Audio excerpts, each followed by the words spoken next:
यमुनानगर के अस्पताल और मॉल में बदमाशों की फायरिंग के बाद बदमाशों का हुआ एनकाउंटर। यमुनानगर में शनिवार देर रात अस्पताल और सिटी मॉल में फायरिंग की घटनाओं के बाद पुलिस ने कार्रवाई करते हुए 3 बदमाशों को मुठभेड़ में घायल कर दिया। पुलिस ने बताया कि बदमाशों ने अस्पताल और मॉल पर फायरिंग की थी, जिसका सीसीटीवी फुटेज भी सामने आया है। मुठभेड़ में 2 बदमाशों को गोली लगी, जबकि एक बदमाश भागने के दौरान गिरकर घायल हो गया। तीनों बदमाशों को अस्पताल में भर्ती कराया गया है। पुलिस का कहना है कि बदमाशों से पूछताछ की जा रही है और जल्द ही फायरिंग के पीछे के कारणों का खुलासा किया जाएगा।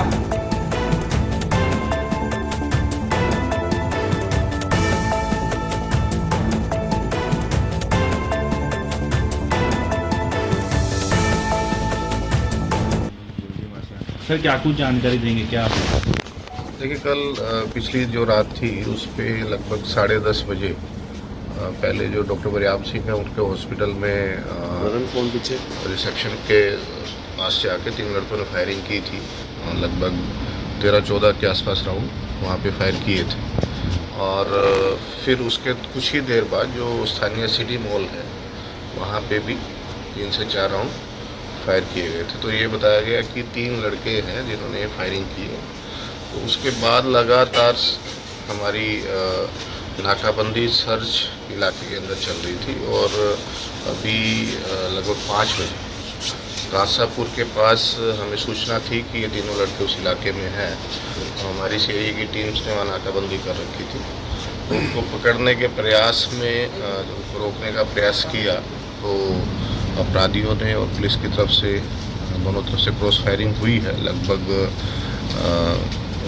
25 से 30 राउंड दोनों तरफ से फायर हुए हैं।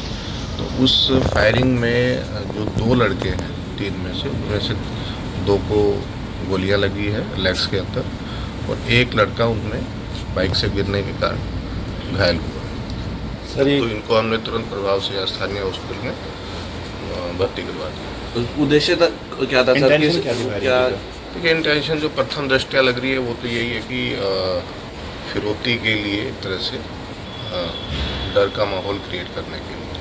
पीछे भी इनको फिरौती की कॉल आई थी तो उसमें हमने उनको सुरक्षा भी मुहैया करवा रखी थी।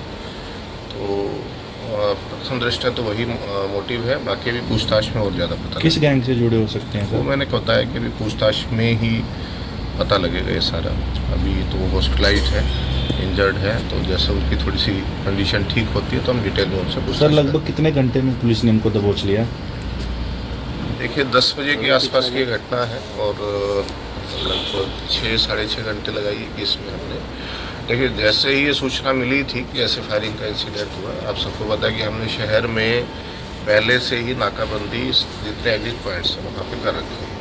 तो उसी का ये प्रभाव था कि ये शायद निकल नहीं पाए और कहीं न कहीं इलाके में घूमते रहे। जैसे हमें सूचना मिली तो हमारी टीम्स तुरंत उस इलाके में पहुंची और फिर ये इस तरह से मुठभेड़ हुई। सर ऐसे अपराधियों को जो युवा इसमें शामिल भी की है, इनमें से हो सकता है कि 3 में से 2 लड़के माइनर भी। और अभी पूछताछ पे कोई इनका बहुत ज़्यादा आपराधिक इतिहास पहले का नहीं। तो ये बिल्कुल साफ है कि जो गैंगस्टर्स हैं वो ऐसे जो युवा हैं उनको एक तरह से उनका रास्ते से भटका के उनको हिंसा की तरफ लेके जा रहे हैं। तो मैं युवाओं को यही संदेश दूंगा कि इस तरह थोड़े से पैसे के लालच में आके अपना जीवन बर्बाद ना करें। जो बाहर गैंगस्टर बाहर विदेश में बैठा है, देखिए वो आपको इस्तेमाल कर रहा है, ये बात आपको समझनी चाहिए। और जब तक आप इनका इस तरह उनकी बातों में आते रहेंगे तो ये ऐसे ही हमारे यहाँ के युवाओं का जीवन बर्बाद करते हैं। तो बड़ा मेरा स्पष्ट और पेरेंट्स को भी बिल्कुल संदेश है कि वो देखें कि उनके बच्चे किससे बात करते हैं, किस दिशा में जा रहे हैं। तो ये बहुत ही सोचनीय एक सवाल है आज समाज के सामने। मेरी सबसे जो आसपास के हमारे जिला क्षेत्र के आसपास के जो ज़िले हैं वहाँ सभी से मेरा अनुरोध है कि कृपया अपने बच्चों की एक्टिविटीज़ में थोड़ी नज़र रखें, वो क्या कर रहे हैं। पुलिसकर्मी को भी सर कोई लगी है? नहीं,